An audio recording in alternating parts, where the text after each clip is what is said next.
കുടിവെള്ള പ്രശ്നത്തിൽ പങ്കെടുത്ത സമരസമിതി നേതാക്കളെ ഭീഷണിപ്പെടുത്തിയെന്ന് ആരോപിച്ച് സമരസമിതിയുടെ നേതൃത്വത്തിൽ പ്രതിഷേധം സംഘടിപ്പിച്ചു. കൊച്ചി നഗരസഭ 2ാം ഡിവിഷനിൽ കുടിവെള്ള പ്രശ്നവുമായി ബന്ധപ്പെട്ട RDO ഓഫീസിലേക്ക് നടത്തിയ ജനകീയ മാർച്ചിലെ പ്രവർത്തകരെ കൗൺസിലർ ഭീഷണിപ്പെടുത്തിയെന്ന് ആരോപിച്ചുകൊണ്ട് സമരസമിതിയുടെ നേതൃത്വത്തിൽ പ്രതിഷേധ യോഗം സംഘടിപ്പിച്ചു. തുരുത്തി മിനി മാർക്കറ്റിലാണ് പ്രതിഷേധ യോഗം നടന്നത്. ചെയർമാൻ മുഹമ്മദ് അലി അധ്യക്ഷത വഹിച്ചു. നേരിട്ടറിഞ്ഞ് നമ്മളെ ഭരിക്കാൻ വേണ്ടി ചുമതലപ്പെടുത്തിയിട്ടുള്ളവരാണ്.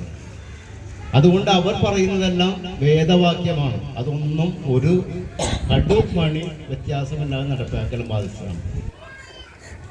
അടിമയുടമ ഉണ്ടായിരുന്നപ്പോൾ നമ്മുടെ കുടുംബത്തിൽ കല്യാണം കഴിഞ്ഞാൽ ഭാര്യയും ഭർത്താവും എല്ലാം കഴിയേണ്ടത് ജന്മിക്ക് അടിയറവേണ്ട അവസ്ഥയായിരുന്നു. മാറുമറക്കാനുള്ള അവകാശം നമുക്കുണ്ടായിരുന്നില്ല. കല്ലുമാലാണിയാനുള്ള അവകാശം ഉണ്ടായിരുന്നില്ല. ഹിന്ദു ഭാഗത്തിലാണെങ്കിൽ അമ്പലങ്ങളിൽ പോകാനുള്ള അധികാരം ഉണ്ടായിരുന്നില്ല. അങ്ങനെയൊക്കെ ജീവിച്ചോ അതിനൊക്കെ ഒട്ടേറെ പോരാട്ടങ്ങൾ നടത്തിയിട്ടുണ്ട്. വെറുതെ ഇതെല്ലാം മാറി ജനാധിപത്യ ക്രമത്തിലേക്ക് വന്നതല്ല.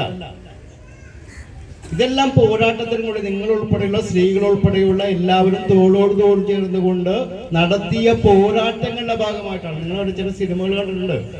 മാറുമറക്കാൻ അവകാശം, ഞാൻ പറയുന്നതിൽ നിന്ന് തെറ്റിദ്ധരിക്കട്ടെ, മാറുമറക്കാൻ അവകാശമില്ലാത്തിട്ട് മാറും മുറിച്ചു കളഞ്ഞുകൊണ്ട് പ്രതിഷേധിച്ച രാജ്യമാണ് നമ്മൾ. എന്തിനു വേണ്ടിയാ? നീതിക്ക് വേണ്ടി. നമ്മൾ എന്താ ചെയ്തത്?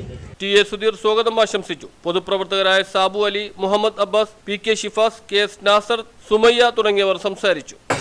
അവരെ പിന്തുണക്കുന്ന, അവർക്ക് വേണ്ടി വിടുവേല ചെയ്യുന്ന ആളുകളായാലും ഓർത്തിരിക്കുക, ജനങ്ങളെ നിങ്ങൾക്ക് തടയാൻ കഴിയില്ല. ജനങ്ങളുടെ പ്രതിഷേധത്തെ നിങ്ങൾക്ക് തകർക്കാൻ കഴിയില്ല. ഈ പ്രതിഷേധത്തിന്റെ തീജ്വാലയിൽ ഇവന്റെ എല്ലാം കപടമുഖങ്ങൾ ഇപ്പോൾ താഴെ വീണുകൊണ്ടിരിക്കുകയാണ്. അതിൽ വെപ്രാളം കൊണ്ടാണ്, അതിൽ വ്യാകുലരായിക്കൊണ്ടാണ് ഇത്തരം സംവിധാനങ്ങളെ നയിക്കുന്ന ആളുകളെ തന്നെ അശക്തരാക്കാൻ, പിന്തിരിപ്പിക്കാൻ ഇത്തരം സമീപനങ്ങളുമായി ഇതുപോലെയുള്ള ജനപ്രതിനിധി രംഗത്തേക്ക് വരുന്നത്. അതുകൊണ്ട് എൻ്റെ വാക്കുകൾ ഞാൻ അധികം ദീർഘിപ്പിക്കുന്നില്ല.